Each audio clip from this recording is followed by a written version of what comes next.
우리가 지금 연습하는 것과 여러분이 실제로 성경을 찾는 것이 연결이 될 수 있어야 됩니다. 항상 신앙생활은 배우는 것과 나의 신앙의 실제가 일치할 수 있어야 돼요.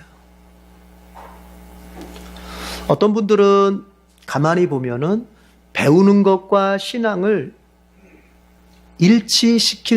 잘 일치시키는 분들이 있어요. 배우는 그대로 실제로 내 신앙생활을 하는 거예요. 어떤 분들은 잘 못하지만 그래도 일치시켜 보려고 애쓰기도 해요. 근데 어떤 분들은 배우는 건 배우는 거고 내 신앙생활은 내 마음대로 하는 거예요. 그러면은 배울 필요가 없고 배우는 게 내게 무익한 거죠. 그러면 주님께서 우리에게 성경을 주셔야 될 이유도 없는 것이고, 어차피 내 마음대로 믿고 내 마음대로 신앙생활 할 건데, 내 마음대로 살 건데 성경이 뭐 필요 있겠어요? 내가 열심히 성경의 목록을 외웠으면 그것이 나의 어떤 면에 유익을 줘야 합니까? 성경을 찾을 때 그것이 나한테 작용될 수 있어야 돼요. 그런 것처럼 우리가 교회에서 성경을 배우거나 목회자를 통해서 신앙이 무엇이 본질인지 가르쳐줬고 그것에 대해서 연습 또한 되었다면 이제 여러분들은 여러분의 방식대로 신앙생활을 하면 안 되는 거예요. 그것을 몰랐을 때야 주님께서 묻지 않습니다. 몰랐을 때야 주님께서 왜 너 그렇게 하니 묻지 않습니다. 그러나 배웠고 알았고 연습까지 했는데도 그것과 다른 신앙생활을 나는 이게 좋아 가면은 그때는 주님이 묻습니다. 묻는다는 게 뭐냐면 너 왜 그러니 이렇게 묻는 게 아니라 복을 안 주십니다. 그게 묻는 거예요. 복을 안 주시는 거예요. 우리는 복을 안 받아봐야 그때 이제 우리 자신이 묻게 되거든요. 복이 없고 우리 안에 자꾸 고난이 계속 연달아 오고 우리 안에 어려움이 와야 우리는 물어요. 나 신앙생활 진짜 바르게 하고 있는 건가? 왜 내 삶이 자꾸 이렇게 어려워지지? 왜 나에게는 좋은 복이 안 오지? 내가 묻거든요. 근데 이걸 알아야 돼요. 내가 묻는 그게 하나님이 나한테 물으시는 거예요. 너 왜 배운 대로 신앙생활 안 해? 이거를 가르쳐 주시는 거예요. 아시겠어요? 네. 그러니까 내가 내 신앙의 실제에 유익을 주기 위해서 배워야 할 것이고, 배웠으면 내 신앙의 실제 생활을 반드시 그렇게 살아야 돼요. 이거 아니면 여러분 죄송합니다. 이 자리에 있을 필요 없고 성경 읽을 필요 없어요. 성경 읽는 것이 여러분의 부적이 되면 안 돼요. 여러분이 기도하는 것이 새벽 기도하고 시간 내서 기도하는 이 기도가 부적이 되면 안 돼요. 나 기도 시간 했으니까 하나님 뭐 주시겠지. 이제는 그 수준을 벗어난 우리의 신앙의 연륜이에요. 적어도 신앙생활 3년 이상씩 했으면 이제 내 기도의 내용에 대해서 물을 수 있어야 돼요. 걔 기도 시간이 몇 시간이다. 내가 기도를 언제 한다. 이건 다 초보 때 하는 얘기예요. 이제 내가 뭘 기도하고 있지? 내가 왜 기도하고 있지? 기도의 내용을 물을 때가 됐는데도 아직도 나 새벽 기도하고 있다. 아직도 나 금식하고 있다. 아직도 나 주님 앞에 기도하고 있다라는 자체를 가지고서 내가 주님 앞에서 뭔가 다 한 것이냐? 이게 되면 안 돼요. 제가 왜 이 말씀을 드립니까? 여러분이 복 받기를 바랬어요. 우리가 배우지 않았고 우리가 예수 믿은 지 얼마 안 됐을 때는 내 마음대로 해도 하나님 복 주십니다. 왜요? 여러분이 교회 안에 예수님 안에 정착을 해야 되겠기에, 여러분이 예수님 안에 신앙생활을 시작하게끔 만들어야 되겠기에 그냥 주시는 거예요. 그래도 여러분 하나님 앞에서 그렇게 신앙생활에서도 하나님 다 주시는 거예요. 그러나 이제 이 자리를 가만히 둘러보십시오. 우리 중에 신앙생활에 초보가 없습니다. 옆 사람 한번 보십시오. 새신자가 없습니다. 초보가 없습니다. 이건 무슨 얘기입니까? 이제 주님께서 가르쳐 주신 대로, 내가 교회에서 배운 대로, 성경에서 배운 그것이 나의 신앙생활이 될 수 있어야 돼요. 그러기 위해서 필요한 게 뭔지 아십니까? 옛날 건 잊어버리는 거예요. 내가 옛날에 진리처럼 붙잡았던 그것을 뭐냐? 그때 그때 그것은 나에게 유익했어요. 그때 그것은 나에게 필요했어요. 그러나 그것은 그때까지 역할이에요. 그때까지 역할이에요. 그때까지 역할이에요. 그럼요. 버려야 돼요. 마치 우리 큰아이가 3학년이 됐어요. 여러분 3학년 됐으면 3학년 걸 가지고 배워야 되잖아요. 그런데 3학년 아이가 2학년 거 가지고 학교를 가려고 들어요. 그러면 제정신, 부모가 제정신이라면은 그거를 그래 잘한다 하겠습니까? 야, 너 이제 3학년 올라갔으면 3학년 교과서 가지고 가야지 왜 2학년 걸 가지고 가? 이삭이가 이렇게 말합니다. 엄마, 나는 2학년 게 쉬워. 나는 2학년 게 쉬워. 사람은 자꾸 쉬운 거를 하고 싶은 거예요. 자꾸 편한 걸 하고 싶은 거예요. 내가 여태까지 고수해왔던 그 신앙생활이 편한 거예요. 여태까지 내가 붙잡고 왔던 그 신앙생활이 자꾸 진리라고, 그것이 옳다고 말하고 싶은 이유는 딱 한 가지예요. 그게 나한테 편하니까 그런 거예요. 새로운 걸 배워서 익히자니 어렵고, 그러니까 자꾸 옛것 가지고 이것이 신앙의 본질이라고 말하고 싶은 거예요. 그러나 이걸 아셔야 돼요. 우리가 태어났으면 성장하듯이 우리가 신앙에서 붙잡는 그것도 계속 성장하게 돼 있어요. 그래서 신앙세계에서 성숙, 성장 이런 단어가 필요한 것이지, 만약에 한번 내가 예수 처음 믿을 때 그것 가지고 내가 천국 가는 그날까지 산다면, 여러분 성경 안에 신앙의 세계 안에 성숙, 성장이라는 단어가 왜 필요하겠어요? 필요 없는 거예요. 무슨 말인지 아시겠어요? 성경 목록가를 배웠으면 성경을 찾을 때 그거 이용하는 거예요. 성경을 배웠으면 내 인생을 그거로 점검해보고 그것으로 내 인생을 살아가야 되는 거예요. 그것이 성경을 배운 자의 유익입니다. 하나님은 이제부터 초신자를 벗어난 사람들에게는 이제부터 그렇게 하는 사람에게만 복을 주시는 거예요. 거기에서 복은 역할이 있어요. 여러분, 복이 역할이 있기 때문에 하나님 복 주셔만 약속하시는 거예요. 왜요? 복의 역할은 뭐냐? 내가 가르쳐준 그대로 잘하고 있구나, 그거예요. 초신자 때의 복은 뭐예요? 야, 나를 믿어야 네가 행복하다. 나를 믿어야 이렇게 잘 된다. 나를 믿어야 네가 마음이 평안하고 너의 가정도 잘 될 수 있다. 이것만 가르쳐주기 위해서 내가 배우지 않은 대로 내 맘대로 해도 하나님 복 주시는 거예요. 그러나 이제 성경도 읽었고 성경도 배울 만큼 배웠고 교회 생활도 할 만큼 했어요. 이제부터 복의 역할은 뭐냐? 좀 달라져요. 뭐냐? 네가 내 말씀대로 믿는구나. 네가 내 말씀대로 사는구나. 그거를 확인시켜 주는 게 복이란 말이에요. 아시겠습니까? 예. 네. 그래서 복을 받는 어떤 특별한 어떤 비법을 배우기 위해서 쫓아다니는 사람들은 미련한 거예요. 누구한테 가면, 어디를 가면 복을 받는 특별한 어떤 비법이 있을 것처럼 그렇게 여러분 가르치거나 배우거나 그렇게 말한다면 그것은 신앙생활을 잘못 이해하는 거예요. 뭐예요? 신앙생활 복 받는 것은 딱 하나예요. 그저 하나님께서 성경에서 가르쳐준 그대로 신앙생활하는 거예요. 목회자를 통해서, 교회를 통해서 내게 가르쳐준 그대로 신앙생활하는 거예요. 그러면 하나님께서 여러분 모두에게 넘치도록 복을 주십니다. 그렇게 되십시다. 네. 우리가 지금 레이기를 하고 있는데요. 레이기 한번 복습해 봅시다. 자, 다 같이 그림 그려 보겠습니다. 복습, 그림. 다 같이 시작.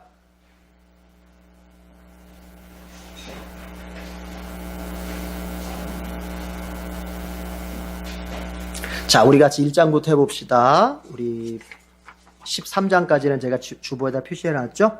자, 1장부터 하겠습니다. 자, 다 같이 1장, 번제, 2장, 그렇죠. 3장, 화목제, 4장,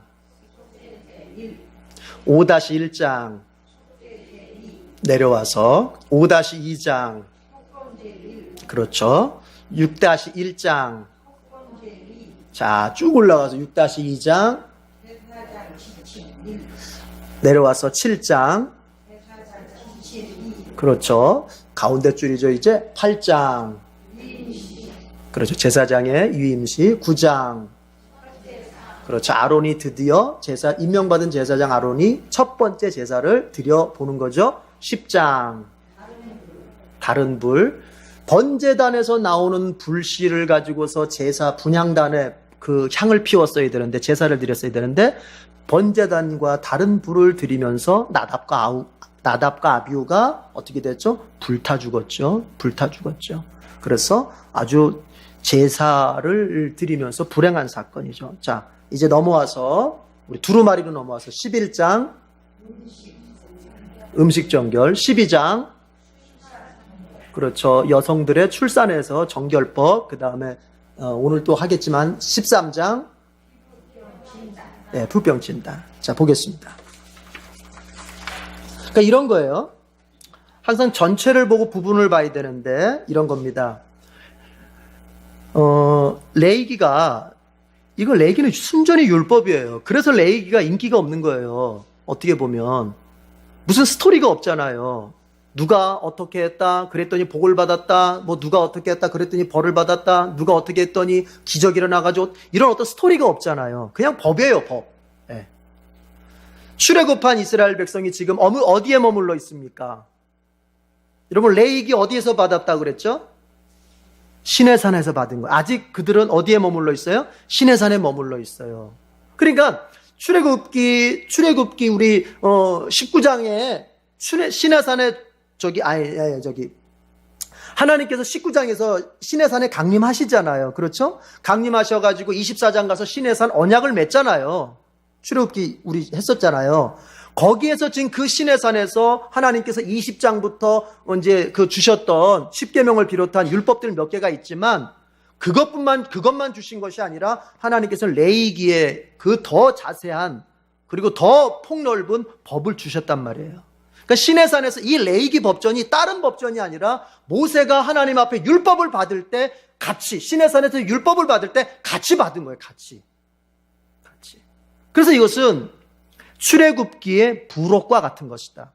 책을 살 때 그렇게 사죠. 그렇죠? 책에 메인이 있으면은 그 메인의 책에 딸려오는 책들이 있잖아요. 부록이라고 해서.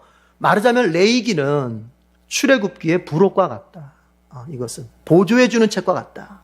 그럼에도 불구하고 중요하다. 그래서 레위기는 온통 율법인데 1장부터 7장까지는 여러분 무엇을 강조했습니까?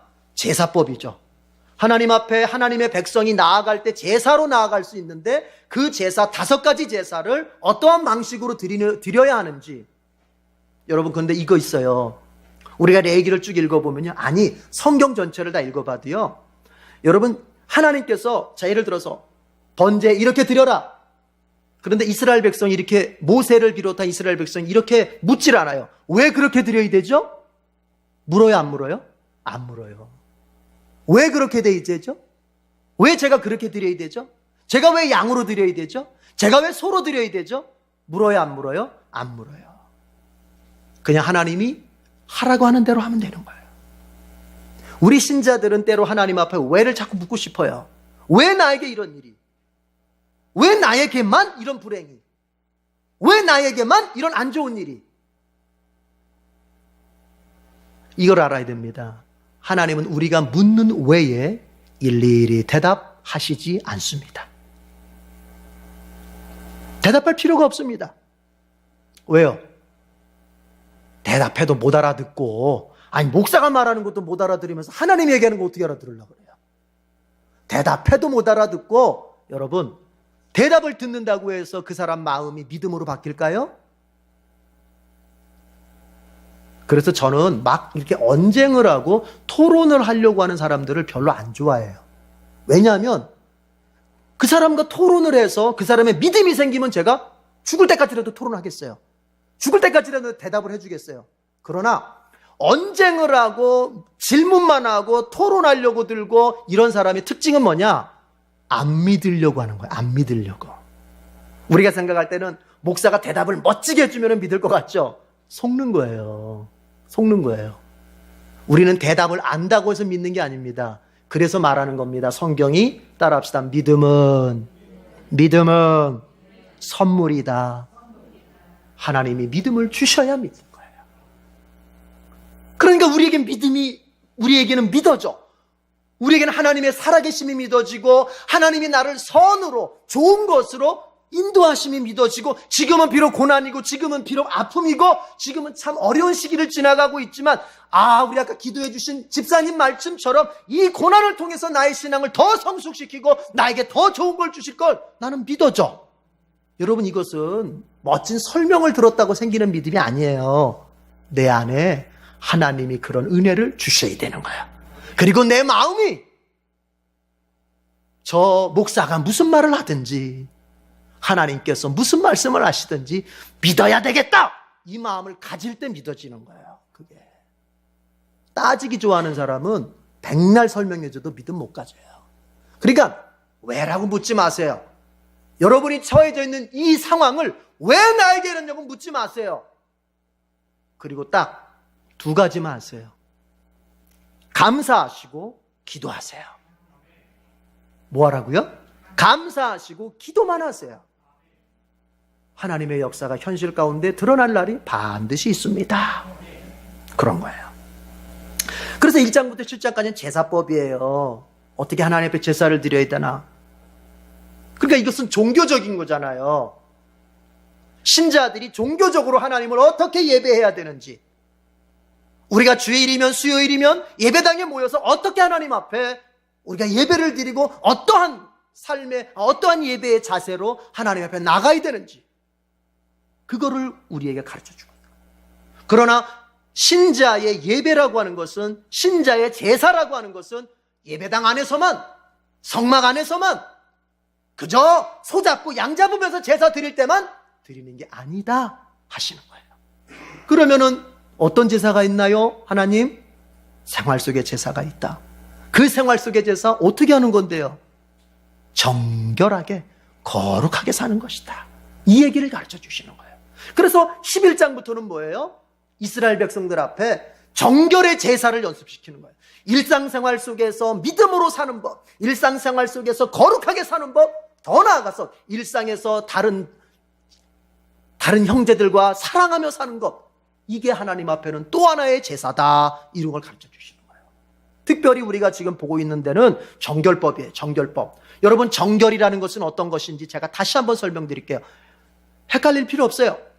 일상의 모든 부분을 하나님께서 정하셨어요. 이건 정결한 거다, 이거는 부정한 거다, 이거는 정결한 거고 저거는 부정한 거다. 하나님이 정해놓으셨어요. 그러면 이스라엘 백성은 이제 무엇만 선택해야 돼요? 정결한 것만 선택해야 돼요. 부정한 걸 선택하면 안 돼요. 그 정결과 부정을 누가 정하셨다고요? 하나님 내가 정하는 거 아닙니다. 내가 임의로 정해요? 이건 정결한 거, 이건 부정한 거 아니에요. 하나님이 정하시는 거예요. 거룩과 비거룩은 하나님이 정하시는 거예요. 죄와 이것이 죄냐, 이것이 진리냐는 하나님이 정하시는 거예요. 오늘 그것을 보여주시는 게 뭐냐? 제사장이 병을 판단하는 게 바로 그거예요. 여러분, 병 들면 원래 누구한테 가야 돼요?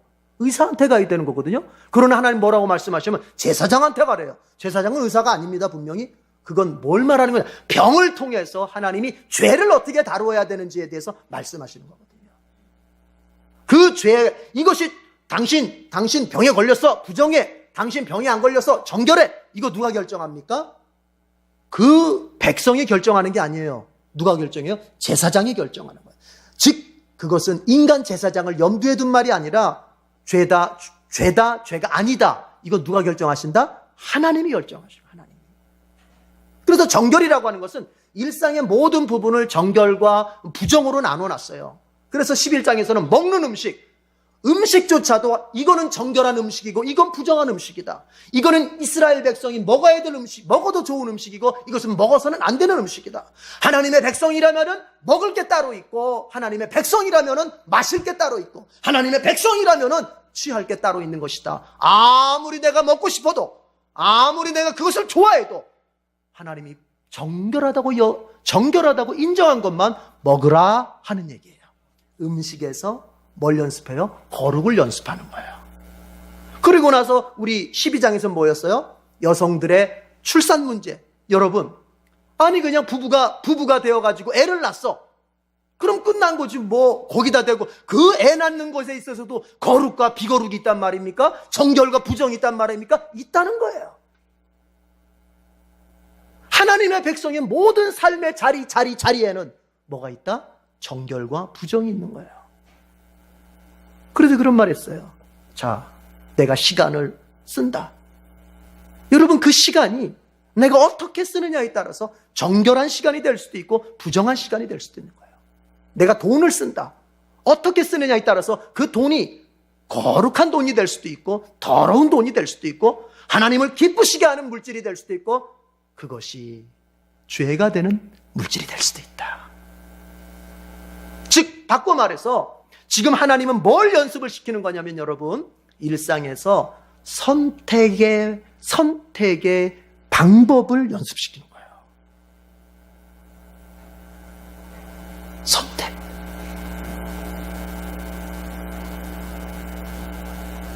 선택이 얼마나 중요합니까? 여러분, 오늘 이 자리에 오는 것도 선택했습니다. 아마 그랬을 수도 있어요. 아이고, 몸이 좀 힘들고, 아우, 피곤한데, 아우, 갈까, 말까. 어떤 분이 그런 얘기 했어요. 아유, 목사님, 기도해야 되는데, 차 타고 오면서, 교회로 갈까, 집에서 내릴까, 말까. 선택이요, 선택. 선택.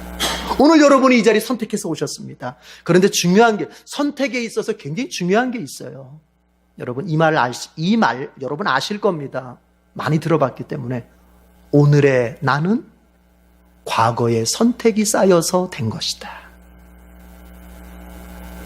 지금의 나의 삶의 모습, 지금의 나의 삶의 수준, 나의 지금의 인격의 수준, 지금의 나의 신앙의 수준, 나의 사는 이 모습이 어느 날 하늘에서 뚝 떨어진 것이 아니라 내가 지금까지 살아왔던 그것이 축적되어져서 지금의 내가 되고 지금의 나의 삶이 되었고 지금의 나의 인격적, 신앙적 수준이 되었다는 것이죠.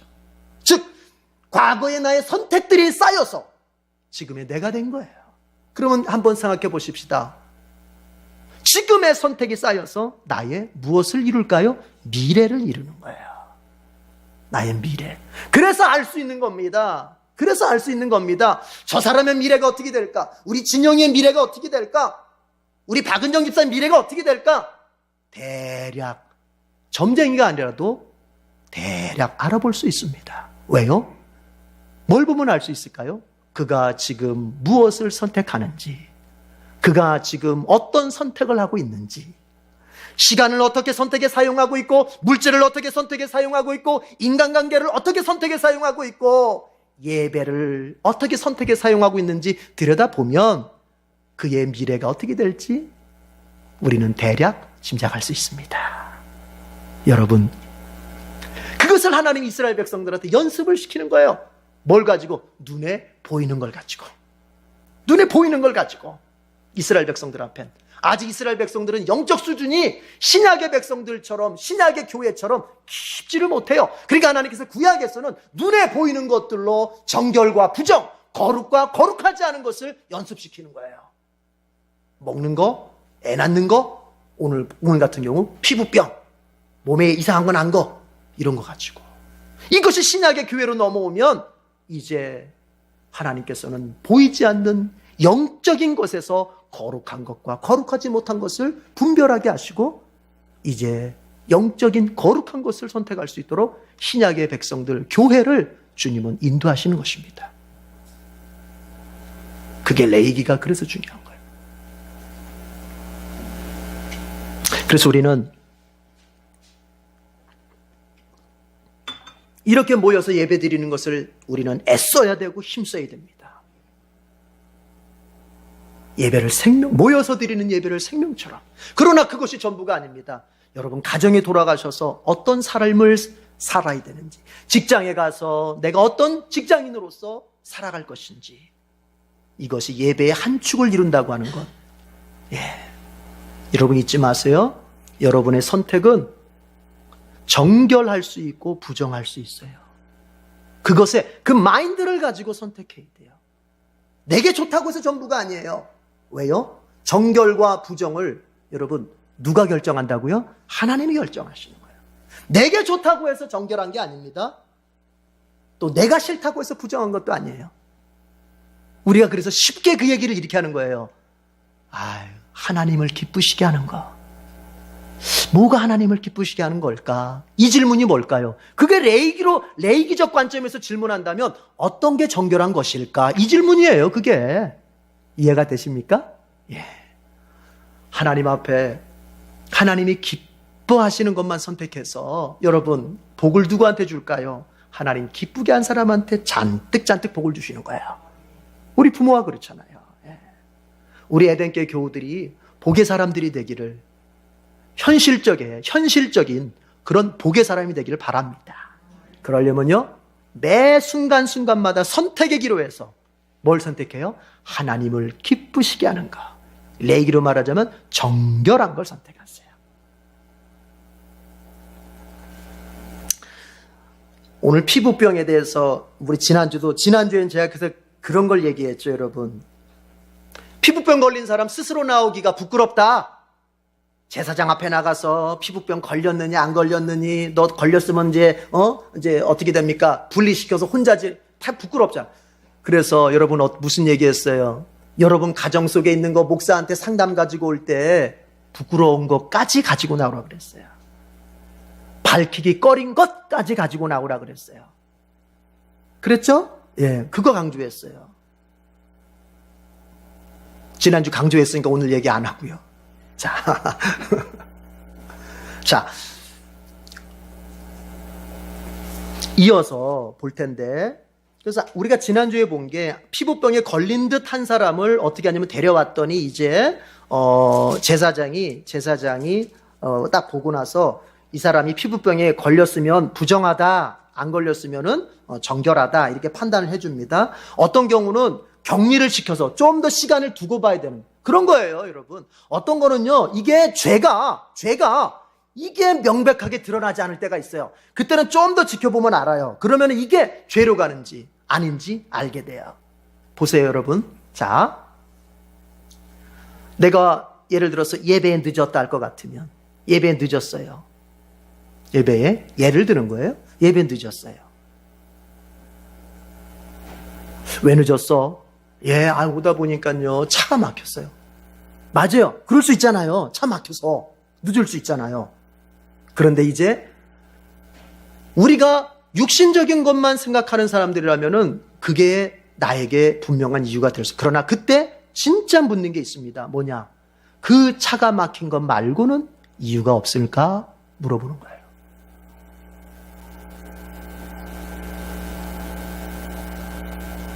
차가 막힌 것만이 정말 진짜 이유일까? 그럴 때 있잖아요. 그거에 빗대서 그냥 넘어갈 때 있잖아요. 그냥 그것과 그냥 이렇게. 그러나 사실 내 마음에 진짜 이유는 다른 것일 때가 있잖아요. 그렇죠? 네.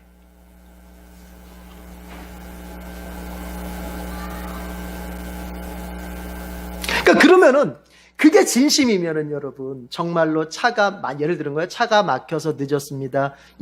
그럼 그땐 몰라요, 정말. 정말 그럴 수 있으니까. 현실적인 조건이 그래도 늦을 수 있으니까. 그런데 좀 더 살펴봅니다. 그러면 이제 드러나기 시작합니다. 보니까 어떤 날은 예배를 빠져. 그렇게 돼 있어요, 그게. 점점 드러내게 돼 있어요, 그게. 예. 그러니까 이 병도 마찬가지예요. 제사장이 딱 봐서는 모르겠어요. 이게 병인 것 같기도 하고, 피부병인 것 같기도 하고, 아닌 것 같기도 하고. 그러니까 어떻게 하면 제사장이 일주일 동안 격리 한번 지켜보자. 그리고 나서 일주일에 다시 봐요. 다시 보는데 이것도 좀 아리까리해. 그러면 일주 더 격리, 2주를 더 14일째 딱 보고서 봤을 때 정결하다, 부정하다 이렇게 가요. 뭐 방법을 제가 일일이 다 얘기하지는 않지만 그런 내용들이 있어요. 그리고 나서 이제는 어떤 사람이 악성 피부병에 걸린 것 같을 때 그렇게 받고, 어떤 경우에는 누가 봐도 분명하게 악성 피부병에 걸렸어. 누가 봐도 정말 이 사람은 제사장이 아니라도 일반인이 보더라도 그게 구절이에요. 구절. 일반인이 보더라도 악성 피부병에 걸린 게 확실해. 그때 어떻게 합니까? 제사장한테 빨리 데려와서 점검을 받아야 돼요. 아까 얘기했죠, 여러분. 정결하다, 부정하다 누가 결정해요? 제사장이 결정하는 거잖아요. 그러니까 하나님이 결정하시는데 누굴 통해서? 제사장을 통해서 결정하는 거예요. 여러분 신앙생활 마찬가지예요. 여러분 신앙생활 잘하느냐 못하느냐 여러분이 결정하는 거 아니에요.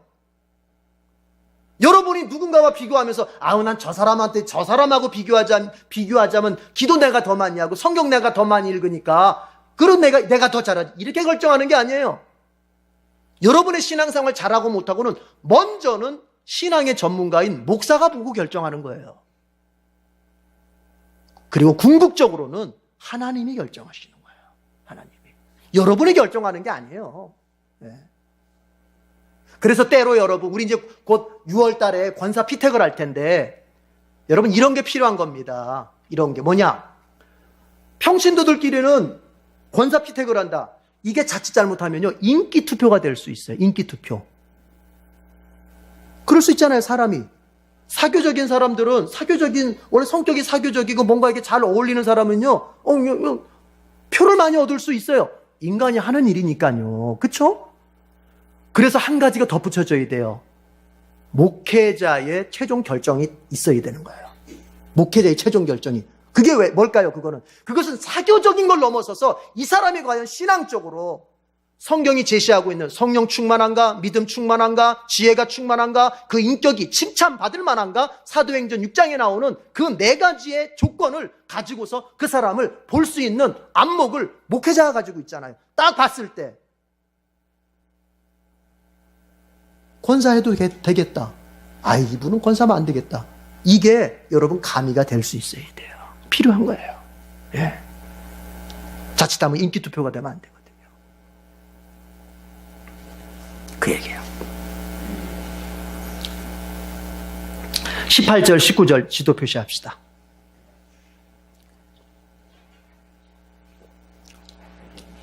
18절, 19절 지도 표시합시다. 여러분, 죄송합니다. 제 성경에 이렇게 표시가 돼 있어가지고 그런데, 이제 여러분, 자, 지도, 나침판, 망원경, 이거 표시하지 마세요. 표시하지 말고, 그냥 색칠만 하세요. 색칠만. 예. 당분간은 그걸 표시 안 하겠습니다. 그게 지금 하다 보니까, 지도, 나침판, 망원경의 그 의미가, 이게 성경이 워낙에 장르가 여러 다양하다 보니까, 이게 안 맞을 때가 있어요. 그래서 당분간, 제가 새롭게 그것을 분명하게 딱 확정 짓기까지는 그냥 색칠만 하겠습니다. 18절, 19절 거기다가 여러분 색칠하시고요. 같이 읽어보죠. 시작. 살갗에 종기가 생겼다가 나은 뒤에 종기가 났던 바로 그 자리에 흰 부스럼이나 희고 붉은 얼룩이 생기면 그는 제사장에게로 가서 몸을 보여야 한다. 이게 뭐냐면요, 종기라는 게 생겼다가 없어질 수 있잖아요. 그렇죠? 그런데 그 종기가 생겼다가 났어요. 다 났는데 오늘을 보니까 거기에 뭔가 얼룩얼룩 흰 부스럼, 얼룩덜룩한 부스럼 이런 게 났던 거예요. 그러면 그땐 빨리 제사장한테로 가서 확인받아야 된다, 그 소리예요. 그래서 제사장이 보고서 이 사람 피부병이야, 악성 피부병이야, 부정하다. 아니 피부병 아니야. 그냥 종기의 흉터일 뿐이야. 이건 종기의 흉터일 뿐이지 피부병은 아니다. 이렇게 제사장이 판단해 주는 거예요. 그러면 정결하다. 그런 얘기가 23절까지 그렇게 돼 있습니다. 자, 또 24절, 25절 표시하세요. 24절, 25절. 빨리빨리 가려고 그래요. 24절, 25절.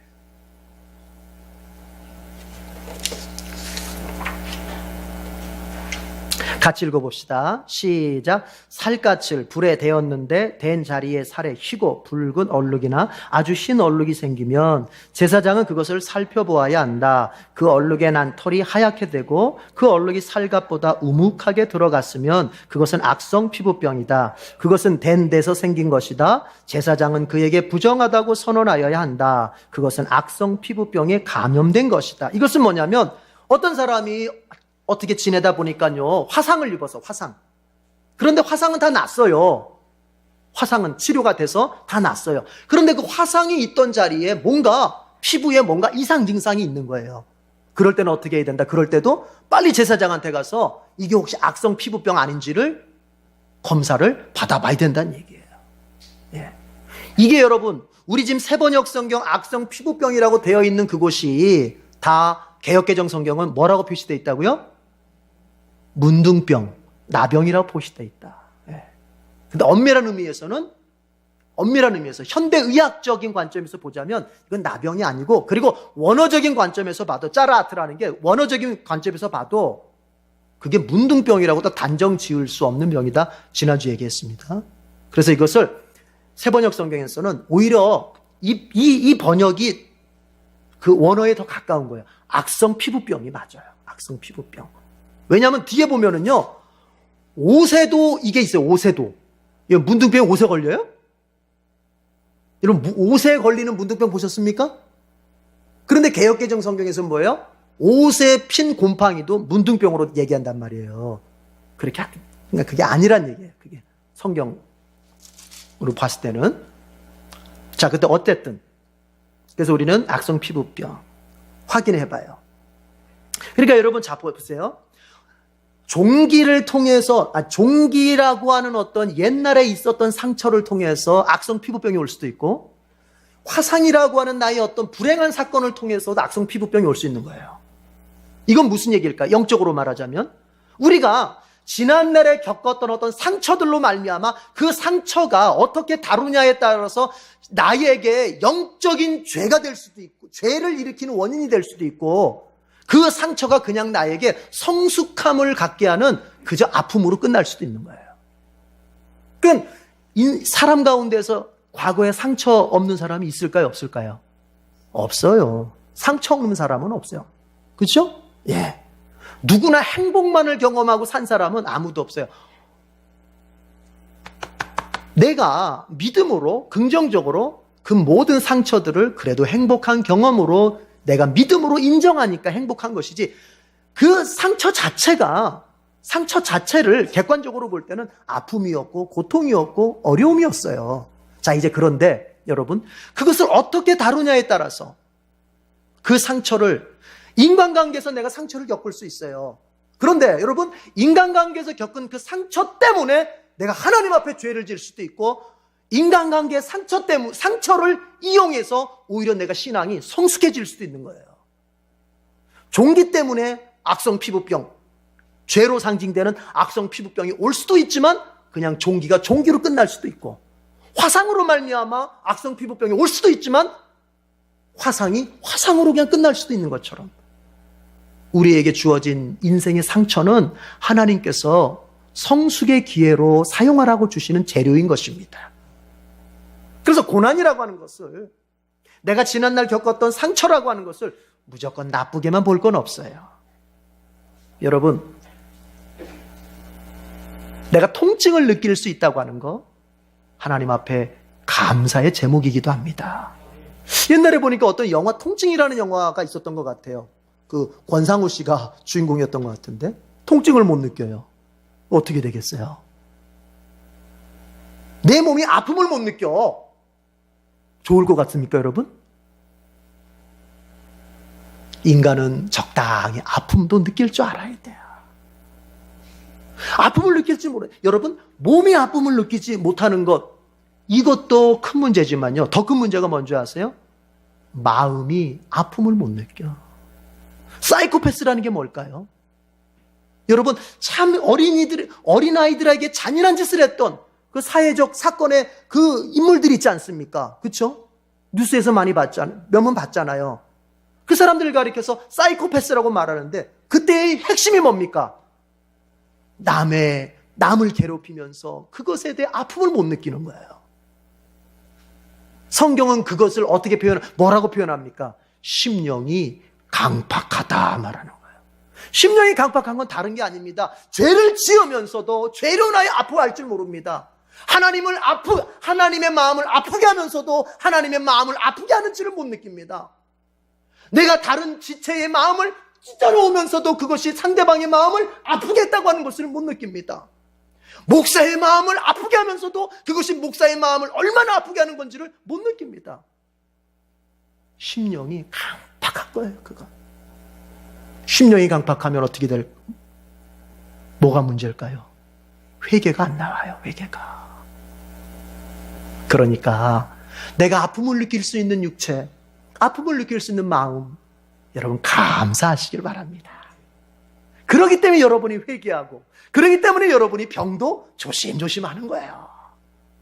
고난이라고 해서, 아픔이라고 해서 다 나쁜 건 아니에요. 감사하십시다.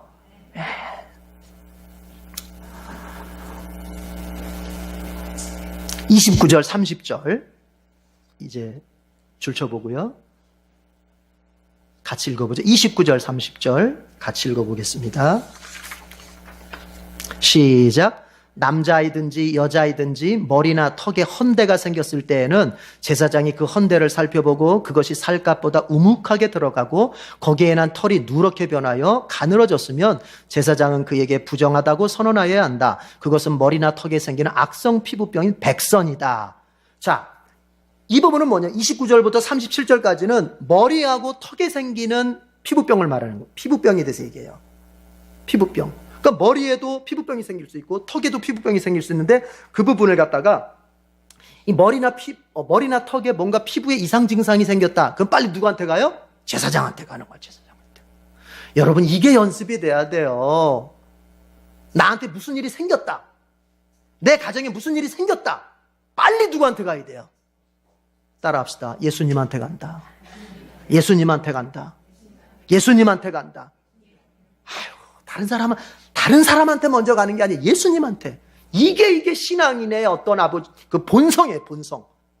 무슨 일이 생겼다. 누구한테 가요? 주여! 하면서 가는 거예요. 맞죠? 예.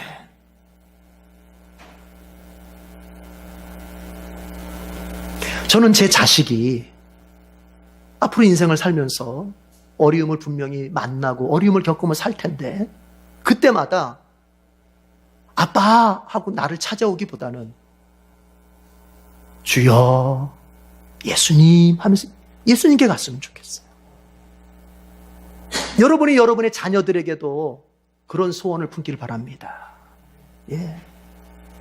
그래서 지난번 얘기했죠. 우리 이삭이가 어두운 데 갈 때마다 어떻게 하고 간다고요? 예수님, 하나님, 예수님, 하나님 하면서 간다고. 아니 그 목양실에서 그 본당에 저쪽 뒤편에 불이 켜져 있길래 내 음향실에서 뭐 좀 만지느라고 불을 켜놓고 왔는데 이삭이한테 이삭아 가서 불 좀 끄고 와 그랬더니 못 간대. 아니 너 엄마가 가르쳐 준 거 있잖아 저번에 그 주차장에서 했던 거. 그러니까 그러더니 또 나가면서 예수님 하나님 하면서 또 여러분 평생 그 아이가 그렇게 살았으면 좋겠어요. 여러분의 자녀들도 마찬가지야. 내가 다 해줄 수 없어요. 그리고 다 해주려고 해서도 안 돼요. 그 아이가, 그 자녀가 누구 찾는 연습 시켜야 돼요? 예수님을 찾는 연습을 시켜야 돼요. 그래서 내 자녀가 내가 책임져 주는 자녀가 아니라 예수님이 책임져 주는 자녀가 될 수 있어야 돼요. 그 가정이 복된 가정인 줄로 믿습니다. 네. 그래서 쭉 보시면은 여기 백선이 개역개정 성경 이런 데 보면 한글 개역 성경에 보면은 옛날에 오모로 이렇게 번역이 됐었더라고요. 자, 자세한 얘기는 여러분 쭉 읽어보면 압니다. 어쨌든 머리에도 턱에도 이렇게 피부병이 생길 수 있는데 그럴 때에 제사장한테 가서 정결한지 부정한지 검사를 받았다. 42절 표시하겠습니다. 42절.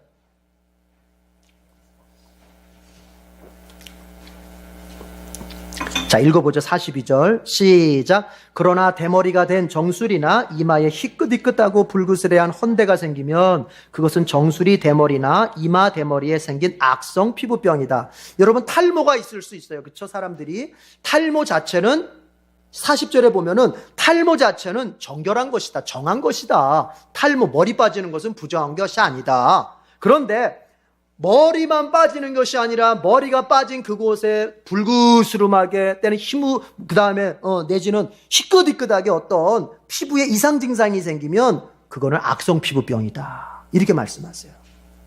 여러분 제가 지금보다 더 젊은 시절에 그런 게 있었어요. 그러니까 이 부분 읽으면서 이건 내 얘기네 그랬어요. 제가 그런 불긋불긋하게 그래서 약도 바르고 했었어요. 예.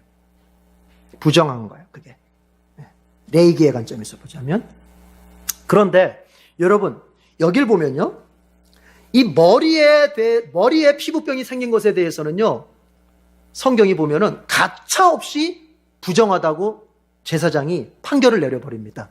다른 피부병들은요. 어떤 것은 좀 아리까리 하면은 좀 더 두고 보자 하면서 격리도 시켰잖아요. 뭐 일주일, 2주일 격리시켜서 검사했는데 여기서는 뭔가 이렇게 불구스름한 것만 나타나도 제사장이 바로 부정하다. 그렇게 피부병 판결을 내렸어요.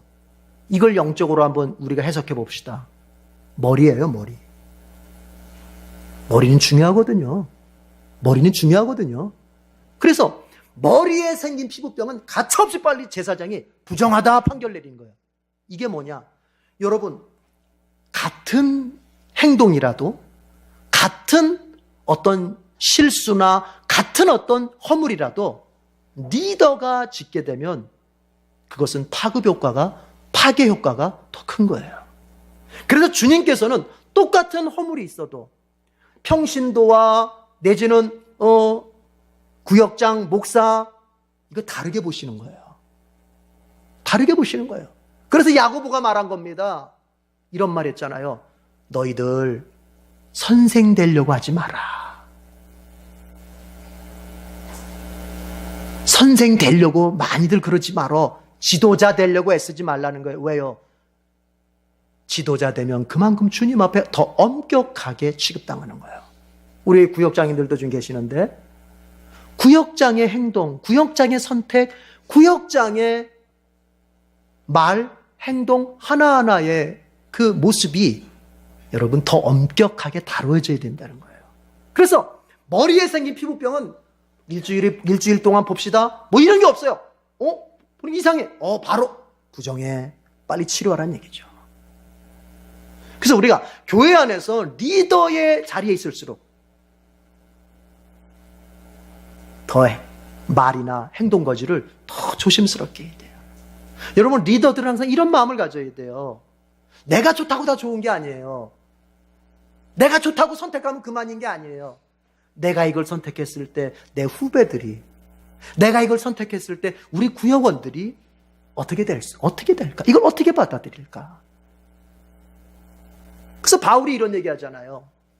내가 고기를 먹을 권한이 없겠느냐? 나도 고기를 먹을 권한이 있다. 그런데 내가 만약에 고기를 먹어서 믿음이 약한 초신자들이 신앙적으로 시험이 들거나 그들이 어려움 생긴다면 나는 차라리 평생 고기를 먹지 않고 살겠다. 무슨 얘기냐면 내게 자유가 있어요. 내가 내 맘대로 할 자유가 있어요. 여러분, 그리스도 안에서는 우린 그리스도 안에 자유가 있잖아요. 뭐에 얽매이겠어요? 우린 율법에서 자유로운데 뭐에 우리가 얽매이겠어요? 그러나 바울이 말하지 않습니까? 고린도 전후서에서 강조하는 게 그거 아닙니까? 모든 것이 내게 가하나 모든 것이 유익한 것은 아니다. 모든 것이 내게 자유지만 그렇다고 내게 모든 선택이 다 덕되는 것은 아니란 얘기예요. 여러분, 그렇습니다. 우리가 선택을 할 때 내 편한 대로만 선택할 수 없는 게 바로 거기에 있습니다. 목사인 저도 어느 날은 제가 이런 얘기 했잖아요. 옛날에 여러분 기억하세요? 1년 52주 목사가 1년 52주 매주일 예배당 오는 게 기쁘기만 하겠냐고 물었잖아요. 하고 싶지 않을 때도 있다고. 그러면 내 자유인데, 내 자유인데, 나 자유인인데 내가 예배 안 와버려. 그래서 옛날에요, 사랑의 교회 돌아가신 옥하는 목사님은 정말 한번 그런 얘기 하시더라고요. 정말 너무 한 번은 이 마음에 너무 지치고 막 어떤 회의가 오고 막 그래서 도망가 버렸대요. 주일날 목사님이 도망가 버렸대요. 다른 데로 그냥. 예배당에 안 오시고. 교회가 난리가 났지 않겠어요? 그렇죠? 그런 거예요. 우리 리더들이 어려운 게 그거예요. 우리 구역장님들이 말을 안 해서 그렇지. 많이 신경들 쓸 겁니다. 아유, 내가 우리 구역원들 앞에서 잘해야 될 텐데. 이런 마음이 그게 있는 거예요. 우리 부구역장님들도 다 있을 거라고 믿어요. 예. 그런데 하나님께서 그 마음에 그 어려움들, 그 선택의 어려움들 하나님이 다 기억하고 다 꼽아보고 계시고 하나님께서 나중에 다 갚아주시는 거예요. 여러분, 리더들은 그래서 고독한 거예요. 고독한 거예요. 그래서 우리 성도들이 목사나 구역장이나 부구역장이나 아유 왜 그거밖에 못하냐고 이렇게 손가락질하거나 비난할 게 아니에요. 외로워요. 늘 기도해 주시고 그들이 리더의 자리에서 잘 서갈 수 있도록 기도해 주고 격려해 주고 이런 게 서로가 필요한 것입니다. 리더들은 항상 조심스럽게 살고 우리 성도들은 리더들을 위해서 기도해 주고 격려해 주고 그런 아름다운 교회가 되기를 바랍니다. 어쨌든 머리는 중요해요. 머리. 아시겠죠? 자, 45절, 46절 표시해 보세요. 이제 다 끝나갑니다. 45절, 46절 다 같이 읽어볼게요. 시작. 악성 피부병에 걸린 사람은 입은 옷을 찢고 머리를 풀어야 한다. 또한 그는 자기 코밑수염을 가리고 부정하다 부정하다 하고 외쳐야 한다. 병에 걸려있는 한 부정한 상태에 머물러 있게 되므로 그는 부정하다. 그는 집 밖에서 혼자 따로 살아야 한다. 이건 뭐냐면 악성 피부병에 걸렸을 때 이제 그가 여러분 어떻게 처신을 해야 되는지를 말해주는 거예요. 악성 피부병에 걸렸어요. 이 사람은요 어떻게 했냐. 옷을 찢고 머리를 풀어헤치고 윗입술을 가려. 옛날에 입입술이라고 개역개정에 입입술이라고 그랬는데 오늘 우리 새번역 성경 뭐예요? 코밑 수염을 가리는 이게 맞아요. 더 코밑 수염을 가리고 이제 외쳐야 돼요. 부정하다 부정하다 자기 자신을 외쳐야 돼요. 난 부정한 사람이라 이거야. 난 부정한 사람이라고. 근데 우리가 한글 성경을 읽어봤을 때는요 그냥 옷을 찢고 머리를 푼 거 어떤 단회적인 행동으로 끝나는 것 같지만 원어적인 분위기는 어떤 거냐면 옷을 찢은 다음에 그것을 계속 입고 다녀야 되는 것이고 머리를 풀어헤친 다음에 계속 그러고 다녀야 되는 거예요. 언제까지? 언제까지? 부정을 벗을 때까지, 나을 때까지. 그러니까 한 번으로 끝나는 게 아니에요. 찢었으면 계속 그러고 다녀야 돼요. 한번 생각해 보세요. 여러분 지금도 여러분 옷을 찢어놓고 길거리 한번 다녀보세요. 어떻게 되겠어요? 망신스러운 거예요. 죄는 드러나면 나를 망신시키는 겁니다. 죄는 질 때는 즐거운 거예요. 죄는 지을 때는 재미있는 거예요. 그러나 죄가 이제 하나님 앞에 드러나고 사람 앞에 드러날 때는 내가 초라해지고 내가 망신스러워지고 내가 아파지는 거예요. 그걸 경험케 하는 거예요. 또 여러분 이렇게 하면서 하나님이 지금 뭘 느끼라고 하는 거예요? 아까 이 피부병은 바로 죄를 상징한다고 그랬어요. 이렇게 하는 가운데서 피부병에 이 악성 피부병에 걸린 사람이 옷을 찢었고 머리를 풀어헤치고 정말 죄송합니다 이렇게 표현해서 미친 사람이 막 헤매고 다니는 것처럼 그러고 다니는 건데 입뉴스를 가리면서 부정하다 사람 만날 때마다 부정하다 부정 사람 만날 때마다 외쳐야 되는 거예요. 부정하다 부정하다 그러니까 피해가라 이거예요. 나는 부정한 사람이니까 피해가라 이거예요. 여러분 소경이 지팡이 짚고 다닐 때 자기를 위해서 짚고 다니겠어요? 남을 위해서 짚고 다니겠어요? 남을 위해서 짚고 다니는 거 피해가라 이거야. 내가 소경이니까. 그것을 통해서 하나님이 뭘 연습시키는 걸까요? 죄를 지으면 이렇게 고통스러운 것이다. 우리 안에 죄를 품고 있으면 평안이 없습니다. 우리 안에 죄를 품고 있으면 그것이 자꾸 내 양심을 찌르고 내가 분명히 주님의 거룩한 보혈로 구원받은 사람인데 하면서 내 양심을 더 찔러댑니다. 그런데 여러분 거기서 끝나면 안 됩니다. 그게 바로 신자입니다. 어떤 사람이 신자냐 아니냐를 우리가 구분할 때 여러분 신자는요 죄 때문에 아파하고 하나님 때문에 아파하는 사람이에요. 신자는. 그러나 불신자는 세상 사람은요 자기의 이익 때문에 아파하는 거예요. 이것이 이익이냐 손해냐 때문에 아파하는 거예요. 그래서 어떤 사람이 만약에 신자라면 그는 하나님 때문에 아파해 본 경험이 있고 죄 때문에 아파 본 경험이 분명히 있어야 돼요. 어느 순간에도 하나님 때문에 아파해 본 적이 없고 죄 때문에 아파해 본 적이 없다면 그 사람은 신자인지 아닌지를 정말 냉철하게 자기 자신에게 물어야 돼요. 하나님 때문에 괴로워 본 적이 있습니까? 내가 세상 사람들의 눈으로 보자면 세상 사람들의 윤리적 도덕적 눈으로 보자면 내가 가히 못 산 것이 아닙니다. 그러나 내 양심 속에 내 영혼의 울림 속에 내가 이렇게 살아서 하나님 앞에 되겠나? 정말 내가 하나님 앞에서 이렇게 살아서 되겠나? 만약 하나님께서 오늘 저녁이라도 내 영혼을 부르신다면 내가 그 앞에 서서 괜찮을까? 여러분, 이 아픔을 느끼는 사람이 신자예요. 그거를 경험시키는 거예요.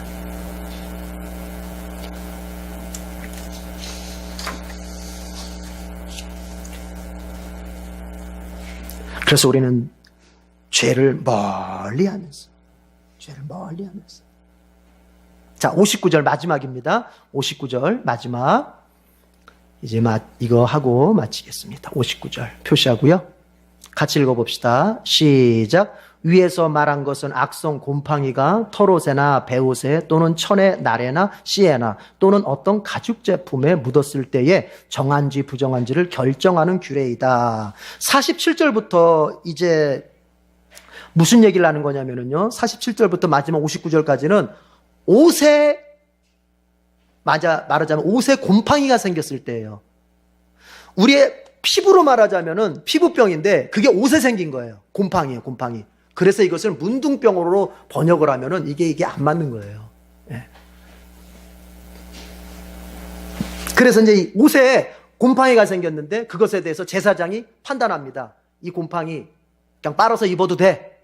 이렇게 하든가 아니면 좀 더 두고 봤더니 그대로 있다든지 거기만 도려내고 또 일주일 봤더니 또 다른 데 생긴다든지 이러면 어떻게 하냐? 불태워버려라 이렇게 하거든요. 불태워버려라.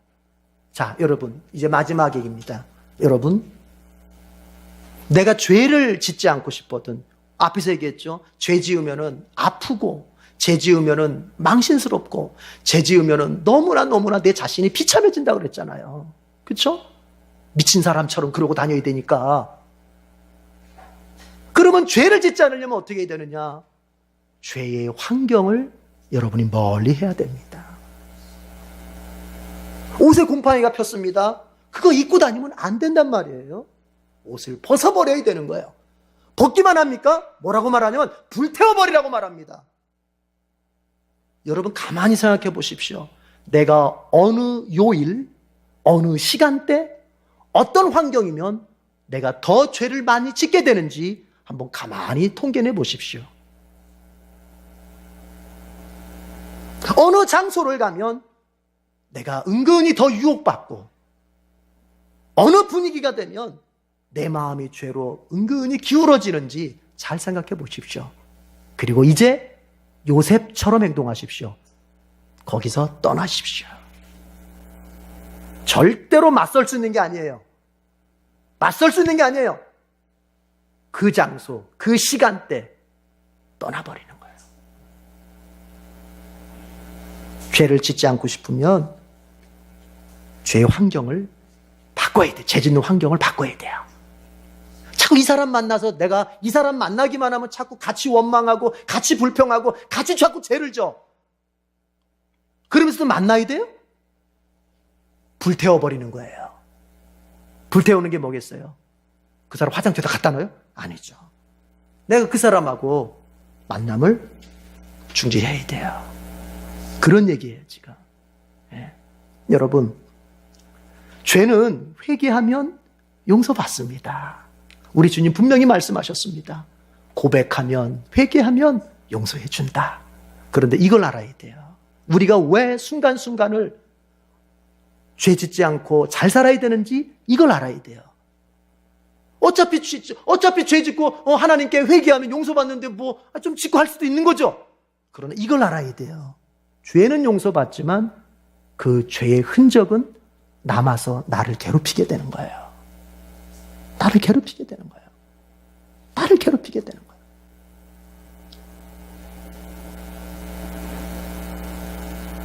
베드로가 새벽다 울 때 나는 예수를 모른다고 부인해버렸습니다. 그래서 대성통곡하면서 그는 회개했습니다. 용서받았습니다. 그런데 전설에 의하면 베드로는 새벽딱 울 때마다 주님 앞에 가슴을 치며 아파했다고 그러잖아요. 흔적이 남아있는 거예요. 제 말이 무슨 뜻인지 아실 거예요.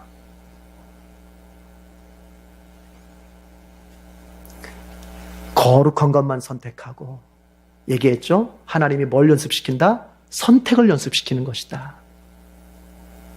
뭐한 것만 선택해라? 정결한 것만 선택해라. 시간도, 물질도, 인간관계도, 직장에서, 가정에서, 교회에서, 말과 행동도 다 정결한 것만, 하나님 기쁘시게 할 것만 선택해라. 하나님께서 그런 사람에게 뭘 주신다? 이제는 그런 사람에게 복을 주신다. 모두에게 복이 넘치기를 축복합니다. 기도하겠습니다. 하나님 아버지, 이스라엘 백성들이 하나님의 백성 된 후에 이제 그들은 인생사 모든 대상들을 자기들이 원하는 대로 선택할 수 없었습니다. 그들은 하나님이 정하신 정결과 부정이라고 하는 관점을 가지고 정결한 것, 하나님이 원하시는 것, 하나님을 기쁘시게 할 수 있는 것만 선택하며 살았어야 했습니다. 주님, 우리가 그리스도의 보혈로 죄 씻음 받고 성령으로 말미암아 중생되어 하나님 자녀되고 우리에게 앞으로의 부활과 천국의 영생 복락을 약속받은 우리는 그렇게 거룩한 사람이고 우리는 그렇게 복된 사람인데, 이제 이후로 우리의 생은 우리가 인생을 살면서 만나게 되는 선택의 순간마다 바로 이 정결과 부정의 관점을 가지고 하나님께서 원하시는 걸 선택하고 하나님을 기쁘시게 하는 정결한 것들만을 선택할 수 있도록 도와주옵소서. 그러기 위해서 필요한 것이 기도와 말씀인 줄 압니다. 기도함으로 더욱더 성령과 내가 밀착되어서 성령의 마음을 내가 소유할 수 있어야 되겠고, 내가 말씀을 읽고 배우고 배워서 정결과 부정한 것을 분별할 수 있는 눈을 가져야 되겠습니다. 주님, 우리가 그렇게 정결한 것만을 선택하며 살 때 하나님께서 잘했다 칭찬하시며 우리에게 영적으로 성숙을 주실 뿐만 아니라 우리의 육신적인 현실적인 것에서도 복을 주신다 약속하셨습니다. 하나님, 우리 에덴에 오늘 특별히 예배 드리러 온 모든 우리 성도들, 이 눈을 가지고 살아서 하나님 앞에 복받는 인생으로 더욱 세워지게 하옵소서. 예수님의 이름으로 기도드립니다. 아멘.